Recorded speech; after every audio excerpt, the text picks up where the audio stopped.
Nitumie fursa hii kuwashukuru sana wananchi, wakazi wa jimbo la Nyamagana na kata ya Mbugani kwa namna ambavyo mlinipa heshima kubwa ya mimi kuchaguliwa kuwa mbunge wa jimbo la Nyamagana. Asanteni sana wana Mbugani. Lakini sambamba na salamu zangu za shukrani, pokeeni salamu za upendo na za shukrani kutoka kwa Daktari Samia, Mheshimiwa Rais wa Jamhuri ya Muungano wa Tanzania. Naye anawasalimieni sana na anawashukuruni sana kwa kumwamini na kumpa ridhaa nyingine ya miaka mitano ili aweze kuliongoza taifa letu. Ndugu wananchi, wakati wa siku 61 za kuinadi ilani ya Chama cha Mapinduzi, ilani ya uchaguzi ya mwaka 2025-2030, nilipita mitaa yote ndani ya jimbo letu la Nyamagana. Nilikuja kata ya Mbugani na nilikuja nikazungumza na wananchi kwenye mitaa hii, na niliahidi baada ya kuwa mmenipa ridhaa, kila mwaka nitahakikisha napita mtaa kwa mtaa kama ambavyo nilifanya wakati wa kampeni.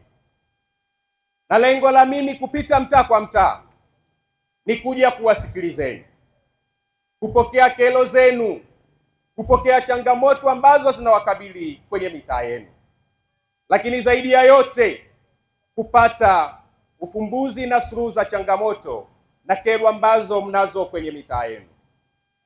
Wananchi, kipekee sana, baada ya kuwa nimeapishwa, nilianza kazi mara moja ya kuijenga Nyamagana ya ndoto yako. Kauli yangu, kauli mbiu wakati wa uchaguzi ilikuwa ni kuwa na Nyamagana ya ndoto yako.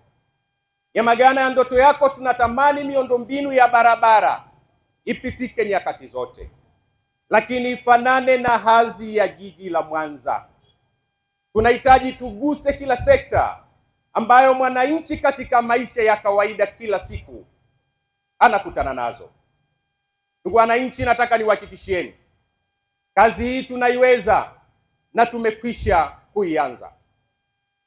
Mheshimiwa Rais anafanya kazi nzuri sana kwenye upande wa miradi ya maendeleo. Daktari Samia analeta fedha nyingi sana.